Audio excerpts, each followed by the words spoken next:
हिंदू धर्म में गुरुवार का दिन भगवान विष्णु की पूजा के लिए बेहद खास माना जाता है। कहते हैं सच्चे मन से उनकी पूजा करने वाले भक्तों की सभी मनोकामनाएं भगवान विष्णु जरूर पूरी करते हैं। हिंदू धर्म शास्त्र के अनुसार गुरुवार को भगवान विष्णु की विधिवत पूजा करने से जीवन में सभी संकटों से छुटकारा मिलता है। भगवान विष्णु जगत के पालनहार कहलाते हैं।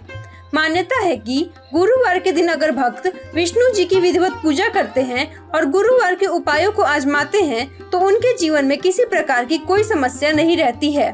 पर क्या आप शिव पुराण में मिलने वाली इस एक रोचक कथा के बारे में जानते हैं, जब तीनों लोगों को दानवों से बचाने के लिए भोलेनाथ ने भगवान विष्णु के पुत्रों का संहार किया था। आइए आज की इस वीडियो में हम आपको बताते हैं ये संपूर्ण कथा। शिव पुराण के अनुसार अमृत मंथन के दौरान समुद्र से निकले अमृत को धारण करने के लिए देवताओं और दानवों के बीच भीषण युद्ध हुआ। इस पर विराम लगाने के लिए भगवान विष्णु मोहिनी का रूप लेकर पहुँचे। दानवों ने जब मोहिनी का इतना सुंदर रूप देखा तो वह उस पर मोहित हो उठे। मोहिनी का रूप बनाए हुए भगवान विष्णु ने दानवों को छल से अमृत का पान करने से रोक लिया। इससे दुखी होकर दानव फिर से देवताओं के साथ युद्ध करने लगे, लेकिन उनकी एक न चली। अपनी हार देखते हुए दानव पाताल लोक की ओर चले गए। श्री विष्णु ने वहां भी उनका पीछा किया। भगवान विष्णु जब दानवों के पीछे पाताल लोक पहुंचे तो उन्होंने देखा कि वहां उनकी कैद में कुछ अप्सराएं थीं। वह सभी शिव भक्त थीं। भगवान विष्णु ने उन्हें दानवों से मुक्त कराया। उनके अनुपम मनमोहक छवि को देखकर सभी अप्सराएं मोहित हो गईं। अप्सराओं ने भगवान शिव की अनंत भक्ति की, साथ ही वरदान में विष्णु जी को पति रूप में मांगा। भोलेनाथ ने माया रची और भगवान विष्णु को उनका पति बना दिया। कथा के अनुसार विवाह के बाद कुछ दिनों तक भगवान विष्णु पाताल लोक में ही रुके। इसके बाद उन अप्सराओं से विष्णु के पुत्रों का जन्म हुआ, लेकिन सभी में दानवी अवगुण थे।